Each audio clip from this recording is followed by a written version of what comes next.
Hi everyone, it's Keith. Another video, and this time is everyone's got a corner of the greenhouse. We've got all the bits and bobs, and this is, I'm going to run through quickly with what I have, what I use, and starting with just the tools and equipment and things. I have a Blue Lab truncheon for testing the TDS and EC.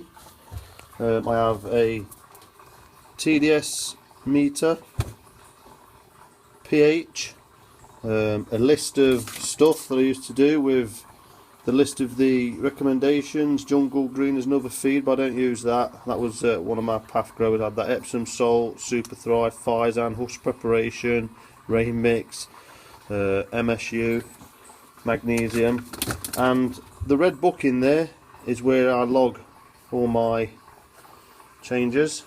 Summer with my Westie is always there by my side without fail, always there.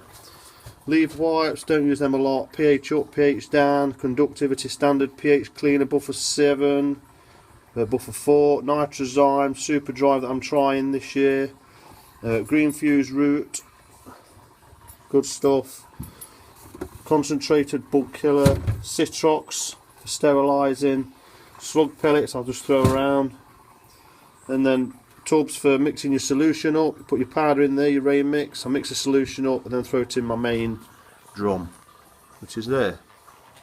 And obviously rain mix, I don't use any other feed apart from Acorn's rain mix from Orchid Supplies UK. Epsom salts in there, I've not used that for a long time either, but I might give them a dose or two. Now there's my tools and equipment, there's my water storage, just there, 120 litres, and then I drop it down to 80 or 60 in winter. And then there's the outlet to my watering can. I'm going to get a pressure washer in this place in summer. Now I've gone through the equipment, I'm going to look at the RO. This is my RO unit, and I normally have that in a box, which is up there drying because I had a leak on it. Now I use the box because what happens is with an RO unit, in that first clear filter, that's the 5 micron sediment, that's like the pre-filter, so that white tube at the end here, this is where the water goes in.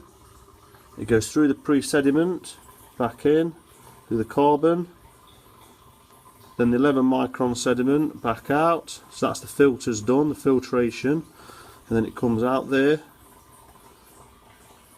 and then into the membrane, and then it comes out here, and then that runs to waste. I've got a little hole popped in the polycarbonate that goes to outside. Now this is like a flush, it empties it rapidly, loops out. That's a pressure reducing valve, I think, so it's not blasting out there too quick.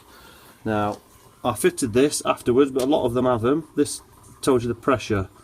Now you want to be around here up to in the red, and you're probably putting too much pressure on the whole system. You can get ball valves for these. There's the outlet, there's the dump to outside, rubbish, and here's to my, that just taps in at the top there, and that's trickling away, look, you can hear it, fills that up, and I empty it out there, and that's the RO. And now that, basically what that does, tap water's going in, and it might be 300, 400, whatever ppm, and then that basically purifies the water, so the end result is about 10 ppm. So you've got pure clean water. It's like tap water but totally inert with nothing in it. You put the rain mix in, and you know in that water you have only got rain mix. So what's in that feed, the NPKs, calcium, magnesium, that is all that's in that feed. And if you use tap water, you've obviously got tap water in the feed, and the ppm will be quite high, and it can damage roots if the ppm is quite high. And that is it. I actually love RO. I bought that from Collins Water Products on eBay actually. They're really good to deal with.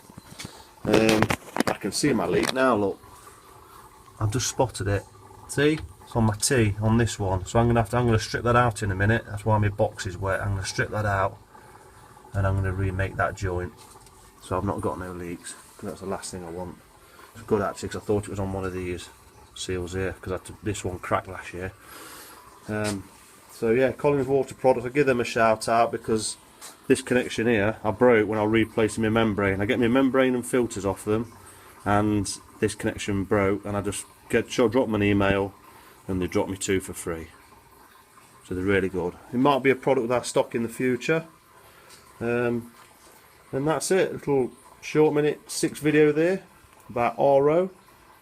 You can use rainwater, but I just love RO. Oh, there's one thing to say about RO. The biggest downfall with RO is the waste water. For every litre of water that I get, for every litre, you're looking about in between 4 and 7 litres of wastage that's gone. You can, on the outlet there, mine's just to outside, I've got like a gully and that goes to a drain, well, to a waste ground.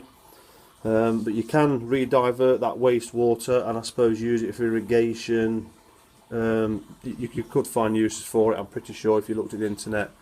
But what I will say about this, people say, oh, I'm not using that because it's just wasting water. Well, for me, it just makes the difference. It really does. Makes a difference if you're growing.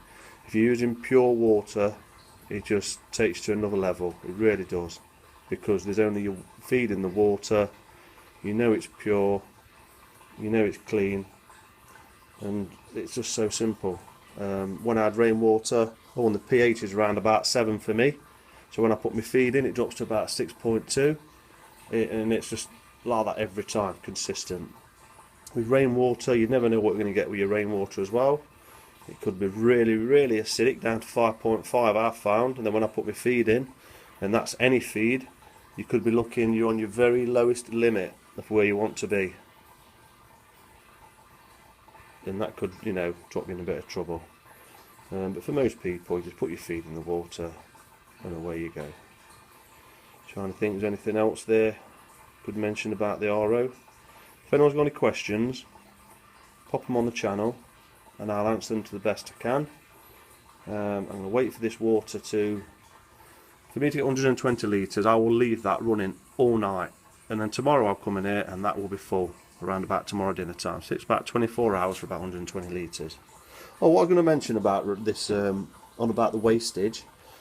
Some people say, oh, it's too expensive to run. Well, if you think about it logically, if it's going to add 50, 100, 150 pound a year on your growing, but it improves your growing, then so what to me?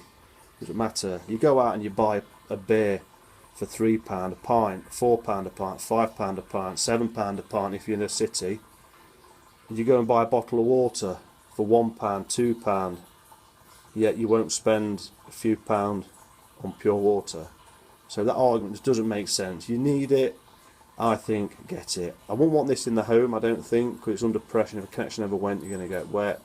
So for me, I'd like it hooked up out the way. And you could just temporarily hook these up as well. That's just hooked up with a clamp-on connector at my main at the other end. You just screw it on, clamp it, cuts a bore in the pipe, and away you go.